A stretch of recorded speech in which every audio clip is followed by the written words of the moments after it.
Pagdating po sa pagkain, madalas daw na yung masarap, yung pa yung bawal, hindi ba? Pero sa isang kainan sa San Juan, naghahain sila ng mga masasarap na pwede raw kahit sa mga figure at health conscious. Eto po, at panoorin natin. Kilala ang mga Pinoy sa likas na hilig sa pagkain, lalo na tuwing may okasyon na kagaya ng Pasko. Pero hindi lahat ready to fight sa kainan. Ang iba figure conscious o di naman kaya'y inaalagaan ang kalusugan dahil sa iniindang karamdaman. Pero worry no more. Ang kainang ito sa San Juan ang nababagay sa iyo. Dito, pwede kang mag-eat all you can nang hindi raw nag-aalala sa iyong timbang o kalusugan. Lahat kasi ng pagkain dito organic at natural. Kagaya na lang ng crab sticks and mango wrap. O di kaya'y ang mango pasta na ito.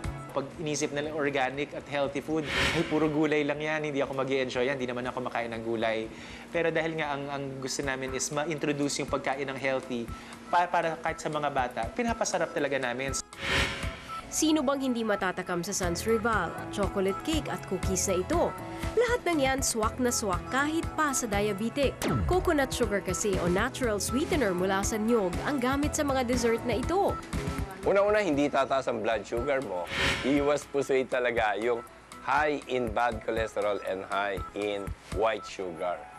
Ang mga ice cream naman may probiotics at superfood katulad ng malunggay, chia at maca. Tumutulong ang mga ito sa paglaban ng katawan sa mga lason at asido sa ating sistema.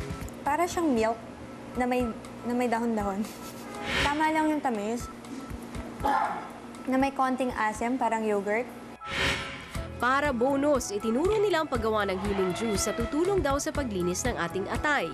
Gamit ang juice maker, paghaluin ng beetroot, lime, carrots at pinya. Cherry Mercado, News 5.